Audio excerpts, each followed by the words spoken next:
Assalamualaikum warahmatullahi wabarakatuh. Perkenalkan, nama saya Maratu Soliha dengan NIM belakang 091. Saya Siti Isna Joharatul Zahiro dengan NIM akhir 092. Nah, di sini kami akan mempersembahkan video untuk tugas akhir mata kuliah statistik induktif yang diampu oleh dosen Bapak Mahfud Asyari SEMM. Terima kasih. Di dalam statistik induktif ini ada beberapa materi. Salah satunya yaitu ada 1. Sampling, 2. Estimasi parameter, yang ketiga ada uji hipotesis, ada pula uji chi-square, uji F, dan ada analisis regresi korelasi sederhana dan berganda. Nah, dalam kesempatan kali ini, video ini, saya akan menerangkan mengenai yaitu materi sampling. Mari saksikan. Nah, materi pertama yaitu ada sampling. Apa sih sampling itu? Nah, sampling adalah cara atau teknik yang digunakan untuk mengambil sampel. Nah, apa sih sampel itu? Nah, dalam sampling ini ada populasi dan sampel. Nah, populasi itu keseluruhan objek yang karakteristiknya itu tidak diduga. Nah, sampling sendiri, sampel sendiri artinya sebagian dari populasi yang karakteristiknya hendak diselidiki atau dianggap bisa mewakili keseluruhan populasi atau jumlahnya lebih sedikit dari populasinya. Nah, metode sampling ini yang pertama ada metode yang digunakan untuk mengambil sampel dari populasi yang ada. Nah, itu ada dua. Yang pertama yaitu ada random sampling atau probability sampling. Yang kedua ada non-random sampling atau judgment sampling. Nah, yang kedua yaitu ada tidak ada teknik yang terbaik. Yang ketiga, cara yang cocok untuk mengambil sampel ditentukan oleh sifat-sifat populasi dan keterampilan peneliti. Nah, tadi kan ada itu ya, sampel dari populasi kan ada dua. Nah, yang pertama itu ada random sampling. Random sampling ini adalah sampel yang probabilitas pemilihan masing-masing unsur dalam populasi diketahui sebelum pemilihan dan tidak sama dengan 0. Nah, teknik sampling ini random sampling yaitu sampel yang probabilitas pemilihan masing-masing unsur dalam populasi diketahui sebelum pemilihan dan tidak sama dengan 0. Nah, teknik sampling dalam random sampling ini ada 4. Yang pertama yaitu simple. Nah, yang pertama yaitu ada simple random sampling. Nah, cara pengambilan sampel dari anggota populasi dengan menggunakan pengacakan atau random tanpa memperhatikan strata atau tingkatan dalam anggota populasi tersebut. Nah, hal ini dilakukan apabila anggota populasi dianggap homogen ya, sejenis. Seperti contohnya itu kalau simple random sampling itu yang pertama ada kayak diundi kayak gitu, undian, terus ada tabel acak, terus ada software. Nah, itu adalah salah satu contoh dari simple random sampling. Lalu selanjutnya yang kedua ada systematic sampling. Nah, apa sih systematic sampling itu? Sistematik yaitu teknik pengambilan sampel berdasarkan urutan dari anggota populasi yang telah diberi nomor urut. Nah, misalnya nih anggota populasi yang terdiri dari 100 orang. Nah, dari semua anggota itu diberi nomor urut yaitu dari nomor 1 sampai dengan nomor 100. Nah, pengambilan sampel ini dapat dilakukan dengan nomor ganjil saja atau genap saja, atau kelipatan dari bilangan tertentu. Misal nih, kelipatan dari bilangan 5. Untuk ini maka yang diambil sebagai sampel yaitu nomor 1, 10, 5, 15, 20, dan seterusnya sampai hingga angka 100. Nah, yang ketiga yaitu ada Selanjutnya ada stratified sample. Nah, stratified sample ini adalah teknik sampling di mana target populasi yang heterogen dipisahkan terlebih dahulu menurut stratanya yang bersifat homogen, serta dari setiap strata dipilih sampel secara acak. Nah, sampel yang dipilih dari setiap strata digabungkan untuk menjadi sampel penelitian yang utuh. Nah, selanjutnya ada yang keempat, cluster sampel. Nah, cluster sampel ini populasi dikelompokkan menjadi sub-sub populasi secara bergerombol atau secara cluster. Nah, dari subpopulasi selanjutnya dirinci lagi menjadi subpopulasi yang lebih kecil. Nah, anggota dari subpopulasi terakhir dipilih secara acak sebagai sampel penelitian. Nah, contohnya nih akan dipilih sampel penelitian untuk meneliti rata-rata tingkat pendapatan buruh bangunan di kota Semarang. Nah, jadi yang pertama itu kota Semarang dibagi menjadi 16 kecamatan. Nah, dari 16 kecamatan itu dipilih 2 kecamatan sebagai populasi dari sampling 1. Nah, dari kedua kecamatan masing-masing dipilih 2 kelurahan sebagai populasi dari sampling 2. Nah, dari 2 kelurahan masing-masing dipilih 50 buruh bangunan sebagai sampel penelitian. Sekarang kita akan membahas bagian non-random sampling. Nah, tadi kan sudah dijelaskan kan yang random sampling. Nah, sekarang saya akan menjelaskan mengenai non-random sampling. Nah, yang pertama itu ada confidence sampling. Apa itu confidence sampling? Yaitu pengambilan sampel yang diambil dari ketersediaan elemen serta kemudahan untuk mendapatkannya.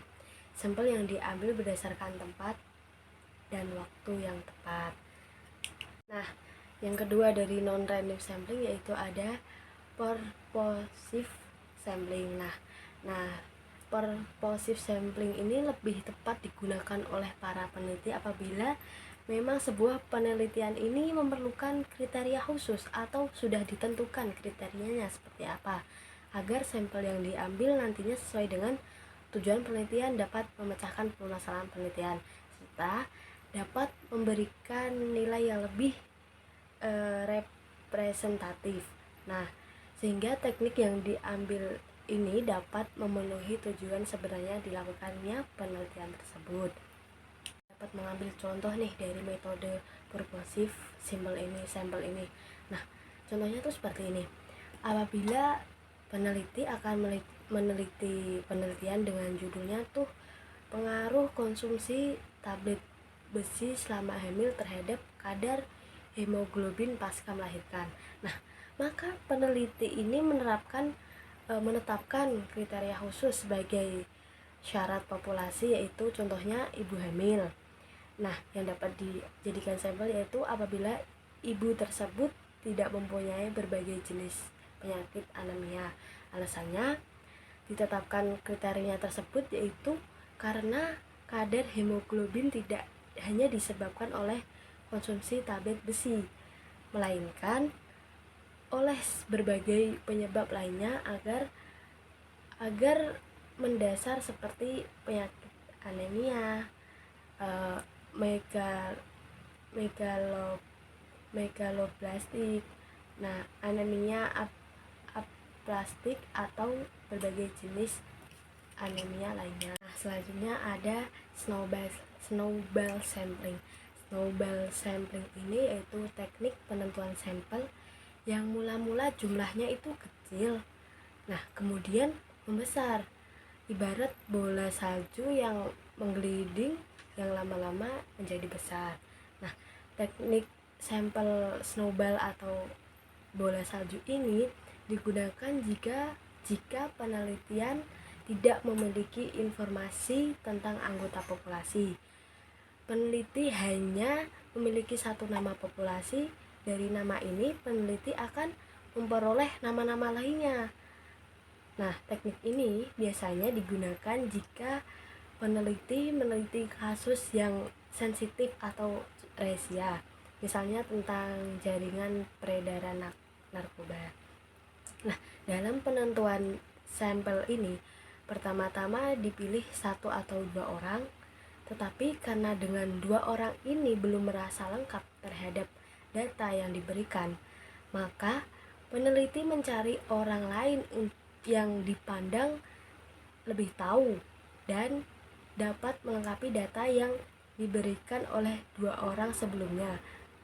Nah, begitu terus sehingga jumlah sampel semakin banyak. Nah, pada penelitian kualitatif banyak menggunakan sampling purposive dan snowball sampling ini. Selanjutnya yaitu ada distribusi sampling. Nah, distribusi sampling ini yaitu merupakan kumpulan nilai-nilai statistika yang sejenis lalu disusun dalam suatu daftar sehingga mendapatkan hubungan antara nilai statistik dan frekuensi statistika. Nah, distribusi sampling ini terbagi menjadi 4. Pertama yaitu ada distribusi sampling rata-rata, yang kedua ada distribusi sampling proporsi, yang ketiga ada distribusi sampling selisih rata-rata, dan yang terakhir yang keempat yaitu ada distribusi sampling selisih proporsi. Yang pertama tadi ada distribusi sampling rata-rata. Nah, distribusi sampling rata-rata ini adalah kumpulan dari bilangan-bilangan yang masing-masing merupakan rata-rata dan sampelnya.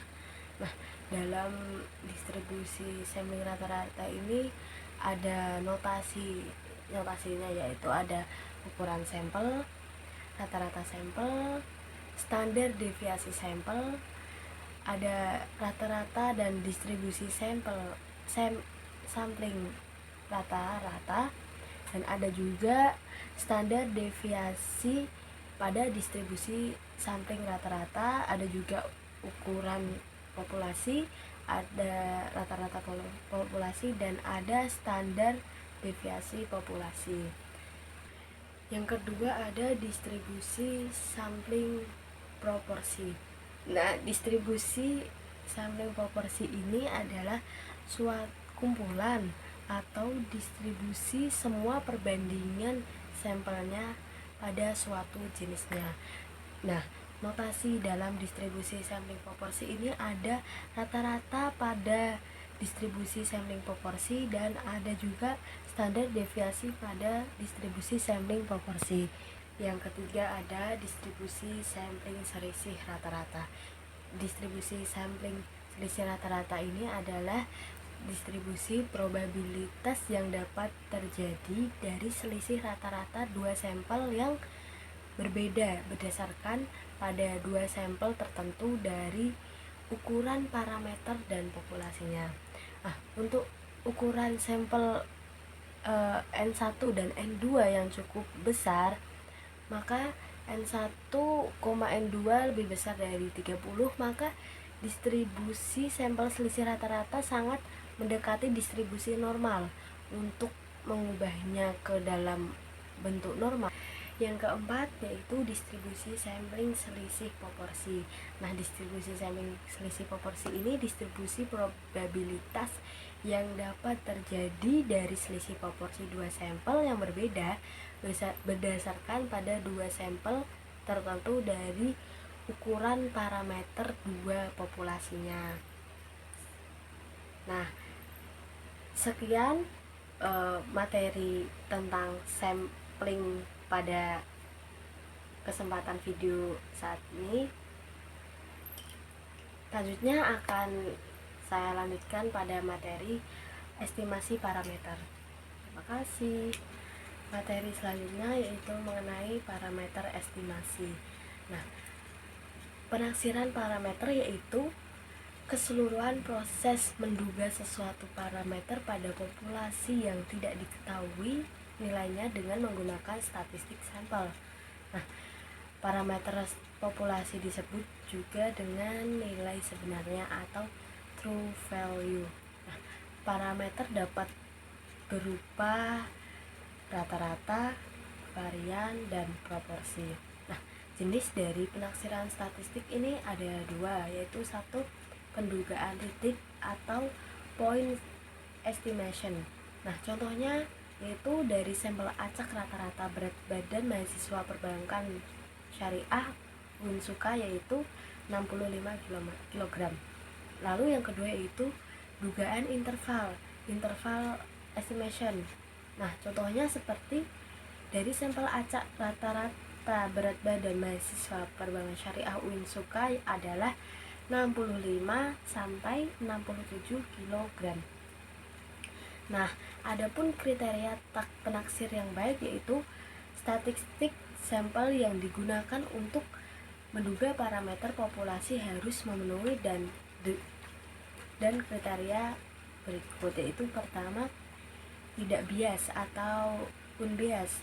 Nah, statistik sampel yang digunakan sebagai penduga atau penaksir harus sama atau mendekati parameter populasi yang diduga. Yang kedua ada efisien. Nah, statistik sampel memiliki standar deviasi yang kecil. Lalu yang ketiga yaitu konsisten. Nah, jika ukuran sampel meningkat, maka statistik sampel akan semakin mendekati parameter populasinya. Lalu ada juga penaksiran titik yaitu point estimation. Nah, nilai tunggal yang digunakan untuk menaksir atau to estimation parameter besar populasi yang tidak diketahui. Nah, contohnya itu seperti ini. Untuk menduga rata-rata berat badan mahasiswa diambil 5 orang sebagai sampel ya. Contohnya ada Kara sebagai berat badan 87, Farhan 85, Ivan 98, Lois 83 dan Anita 77 kg. Nah, dari 5 sampel tersebut maka dijumlah serta dibagi dengan jumlah mahasiswa yang diambil tadi 5 orang tadi, maka nanti akan ketemu berapa sih penaksiran titik pada sampel ini. Lalu ada yang kedua yaitu penaksiran interval estimation. Nah, estimasi interval adalah penaksiran populasi dengan nilai-nilai dalam suatu interval tertentu. Nah, dasar adanya estimasi interval ini adalah karena pada setiap penaksiran pasti mengandung peluang kesalahan. Nah, terdapat dua batas yaitu lower limit estimate dan yang kedua yaitu upper limit estimate. Ada pula tingkat kepercayaan yaitu confidence level. Sebelum melakukan estimasi, tingkat kepercayaan ini ditetapkan terlebih dahulu yaitu sebesar 1/A. Lalu tingkat kepercayaan adalah tingkat kepercayaan sejauh mana statistik sampel dapat mengestimasi dengan benar. Nah, A ini adalah tingkat signifikansi. Nah, ambang batas yang digunakan untuk menentukan signifikansi. Jika nilai kesalahan kurang dari atau sama dengan tingkat signifikansi, data tersebut dianggap signifikansi secara statistik. Nah, sekian materi estimasi parameter. Terima kasih. Oke, pada kesempatan kali ini saya akan menjelaskan materi tentang uji hipotesis satu arah. Nah, sebelumnya saya akan menjelaskan dulu apa itu hipotesis. Nah, hipotesis adalah suatu klaim atau pernyataan yang belum bisa kita anggap kalau itu sudah benar. Jadi kebenarannya itu masih harus dibuktikan dulu. Nah, seperti yang kita ketahui, hipotesis itu ada dua macam. Yang pertama ada H0 dan H1, di mana H0 itu menyatakan bahwa variabel X atau variabel independen itu tidak mempengaruhi variabel Y, dan H1 itu menyatakan bahwa pengaruh variabel X atau variabel independen itu apa namanya, mempengaruhi variabel Y. Contohnya seperti apa? Misalkan di contoh H0 itu ada contoh seperti ini. Misalkan pengaruh warna baju siswa mempengaruhi kecerdasan bagi mahasiswa. Nah, tentunya itu tidak ada hubungannya kan, warna baju dengan kecerdasan mahasiswa. Nah, itu contoh pada H0. Dan kalau contoh yang H1 itu ada pengaruh gaya belajar terhadap siswa di dalam suatu SD, SMP, maupun SMA. Nah, selain itu, hipotesis juga dapat diartikan sebagai suatu prosedur untuk didasarkan pada sampel dan teori probabilitas untuk menentukan bahwa hipotesis itu suatu yang masuk akal atau tidak dan dapat diterima kebenarannya. Teman-teman, jadi di sini kita akan menyebutkan langkah-langkah menguji hipotesis. Jadi yang pertama itu kan jadi jumlahnya itu kan ada 6 langkah. Nah, yang pertama itu ada membuat hipotesis. Jadi kita akan membuat hipotesis 0 dan hipotesis alternatif. Nah, di mana hipotesis 0 itu adalah hipotesis yang akan diuji kebenarannya. Nah, sedangkan hipotesis alternatif itu adalah HA. Jadi suatu pernyataan yang akan kita simpulkan jika kita menolak hipotesis 0 itu tersebut. Nah, hipotesis itu juga disebut dengan hipotesis penelitian atau research hypothesis. Nah, misalnya itu ada rata-rata harga tiket bioskop di Yogyakarta.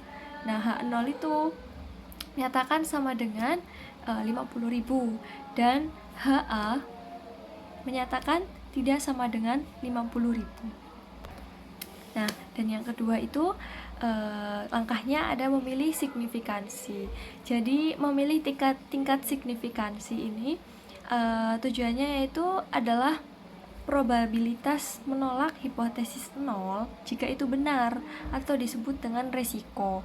Biasanya alfa sama dengan 1%, 5% atau 10%, tapi yang lebih sering itu digunakan 5%. Kebetulan di kelas kita juga di kelas kami juga sering menggunakan untuk latihan itu sebesar 5% ya. Karena tingkat signifikansi ini semakin kecil tingkat signifikansi yang kita tentukan atau yang kita pilih itu maka akan semakin tinggi keakurasian keakurasian data yang kita teliti sebelumnya atau yang kita teliti saat ini.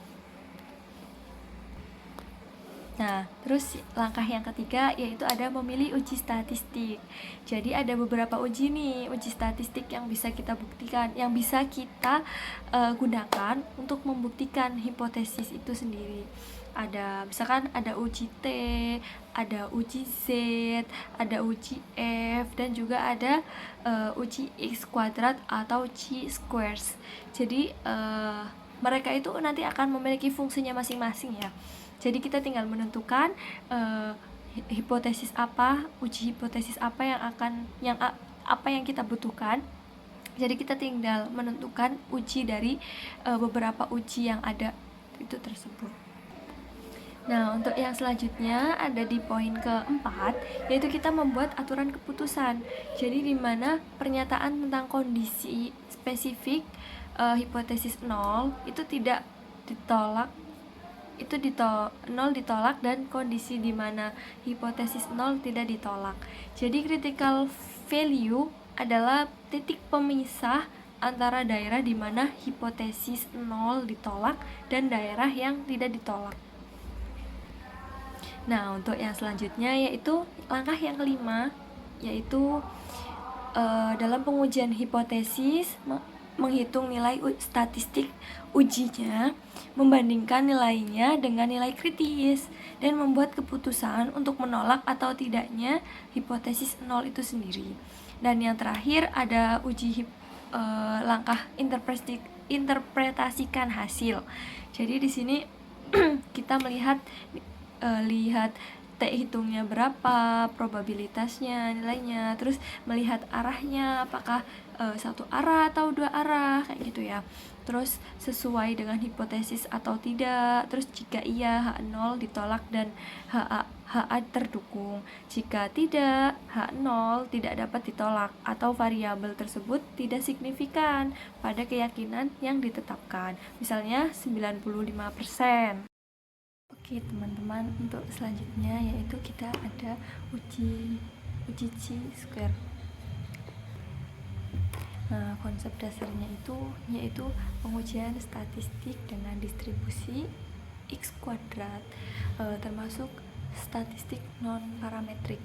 Jadi penelitian ini di bidang ekonomi dan bisnis sering menggunakan data skala nominal. Jadi misalkan kayak jumlah wisata, jumlah nasabah dikelompokkan berdasarkan usia, tingkat pendidikan, pendapatan, dan jenis kelamin. Terus data dalam bentuk frekuensi sangat sulit diyakini berdistribusi normal. Uji kuadrat adalah juga pengujian hipotesis mengenai perbandingan antara frekuensi aktual dengan frekuensi harapan atau ekspektasi. Jadi nilai X kuadrat adalah nilai kuadrat karena itu nilai X pangkat itu kan selalu positif ya. Nah, jadi beberapa pengujian yang dapat dilakukan dengan menggunakan distribusi chi-square itu ada uji ketepatan distribusi frekuensi data, terus uji beda K, proporsi populasi, uji hubungan dua variabel yang independensi atau tabel kontingensi. Untuk langkah-langkah membuat langkah uji hipotesisnya pun sama seperti sebelumnya, yaitu ada di nomor 1 membuat hipotesisnya, dan yang kedua memilih tingkat signifikansinya, dan yang ketiga ada memilih uji statistiknya, dan yang keempat yaitu membuat aturan keputusannya, dan yang kelima ambil sampel, beri keputusan, dan yang terakhir yaitu interpretasi hasilnya. Nah, di dalam uji ketepatannya itu digunakan untuk menguji ketepatan distribusi frekuensi data dengan distribusi tertentu. Jadi misalnya merata, normal, bionormal, dan atau distribusi lainnya. Contohnya kayak misalkan HO distribusi frekuensi data adalah data normal. Nah, terus yang HA itu distribusi frekuensi data adalah tidak normal. Dan pada materi selanjutnya yaitu ada dalam statistik, yaitu adalah analisis varians. Jadi metode hipotesis dengan menggunakan distribusi Z dan distribusi T. Jadi kita bisa melakukannya ini di SPSS ya teman-teman. Jadi dengan menggunakan dengan menggunakan fitur di SPSS kita dapat mengolahnya, yaitu dengan menggunakan distribusi Z dan T efektif untuk uji hipotesis tentang perbedaan rata-rata penyebaran dari satu atau dua populasi. Nah, uji hipotesis dengan menggunakan rata-rata dari 3 atau lebih populasi secara sekaligus menggunakan analisis ragam atau analysis of variance, atau yang sering mungkin lebih familiar di telinga kita yaitu ANOVA, uji ANOVA gitu. Terus uji analisis ragam dilakukan dengan menggunakan distribusi Fisher atau distribusi F. Jadi ANOVA itu merupakan suatu prosedur hipotesis yang membandingkan 3 atau lebih populasi untuk menguji. Dan yang pertama ada kesamaan variasinya, yang kedua ada atau tidak efek dari treatment tersebut, dan yang terakhir ada kesamaan rata-rata dari keduanya. Uji ANOVA ini berdasarkan pada perbandingan antara dua komponen varians antar kelompok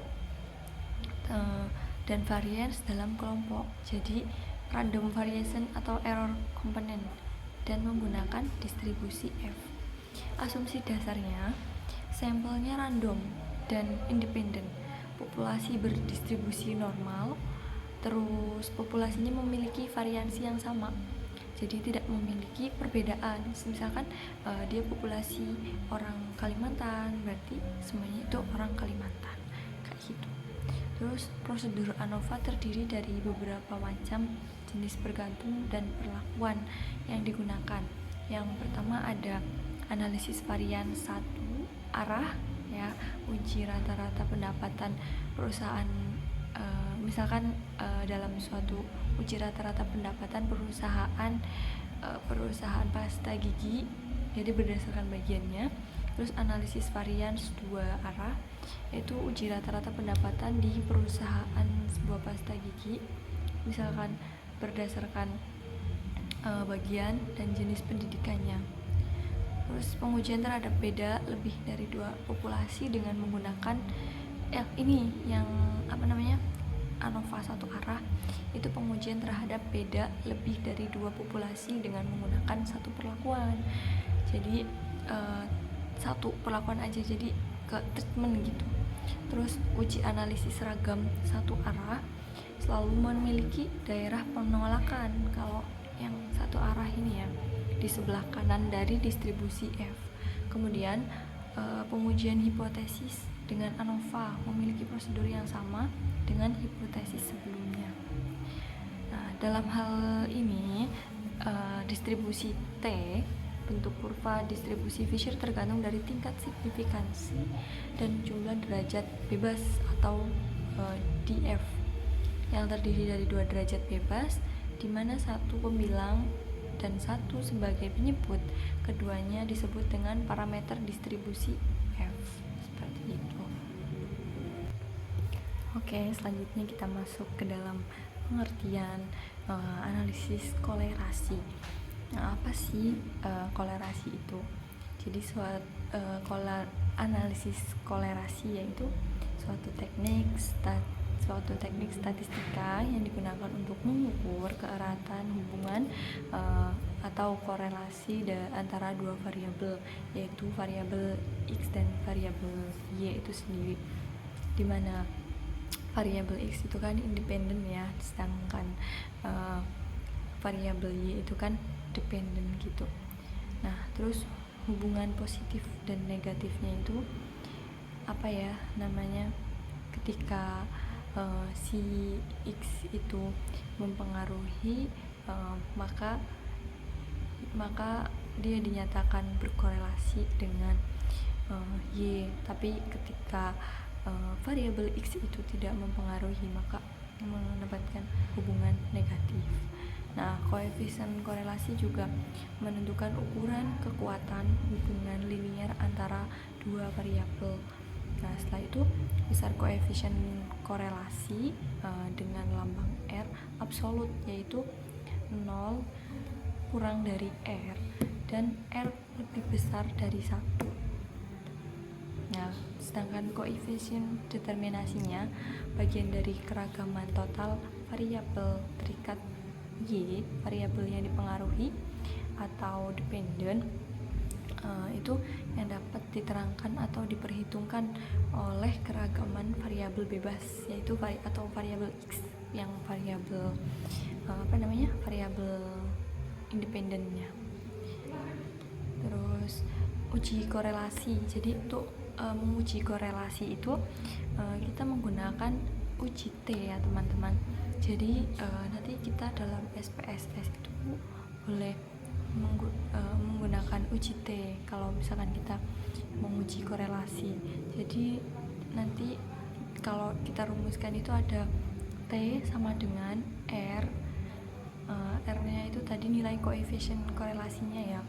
Terus di R kali akar N min 2, dimana N itu jumlah data pengamatannya dikurangin 2, terus dibagi kuat akar 1 min R pangkat 2. Nah, jadi menghasilkan rumus T sama dengan R per akar 1 min R kuadrat per N min 2 kayak gitu.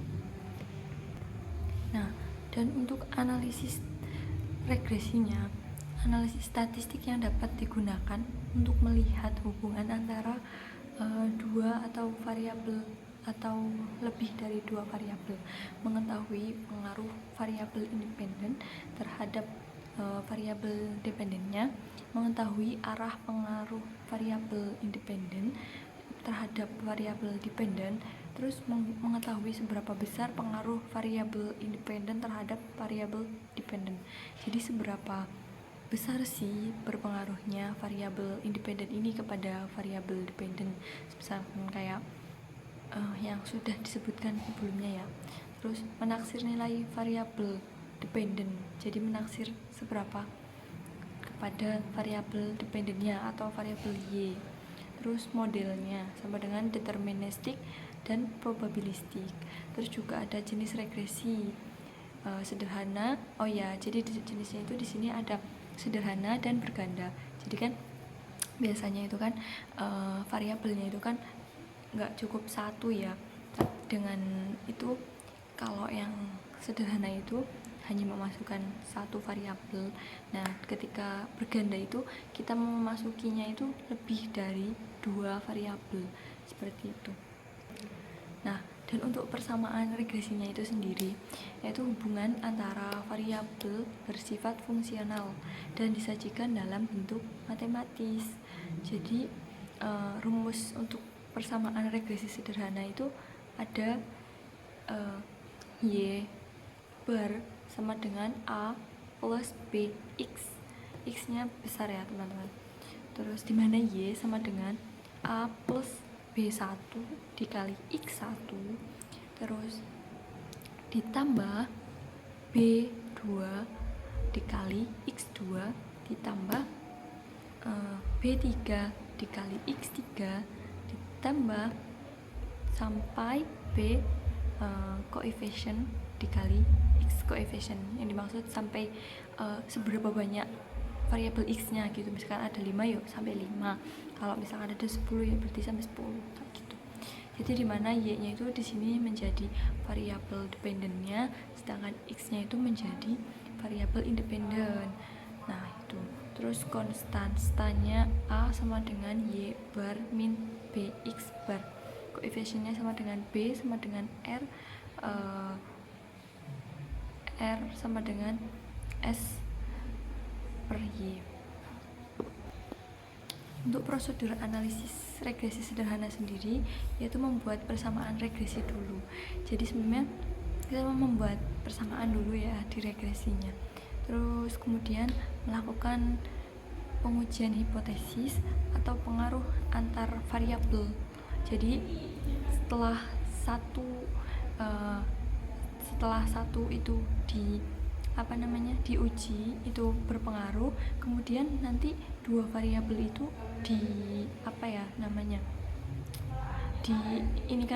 dikorelasikan lagi. Apakah ketika dua variabel itu disatukan, maka variabel satu dan lainnya itu masih berpengaruh atau tidak? Karena mungkin saja ketika variabel X1 diujikan itu berpengaruh misalkan 30% bagi variabel Y. Tetapi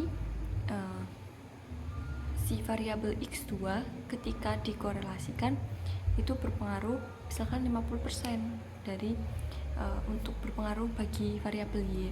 Nah, ketika keduanya itu diujikan kembali, itu belum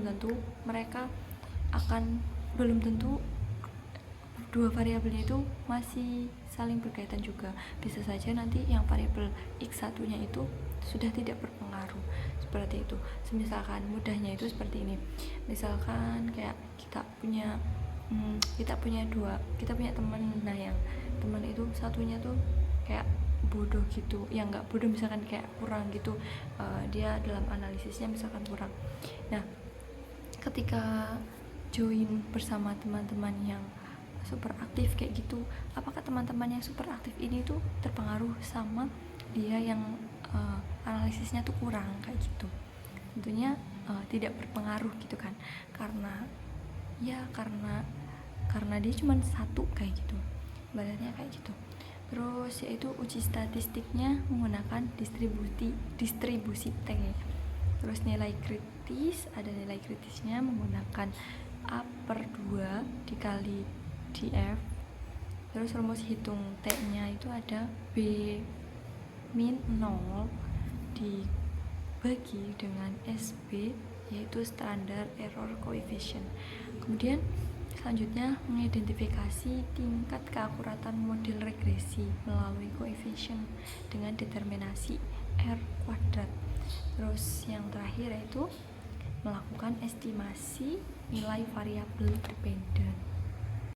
Sekian dari kami dan terima kasih ya sudah menonton. Kurang lebihnya mohon maaf. Assalamualaikum warahmatullahi wabarakatuh.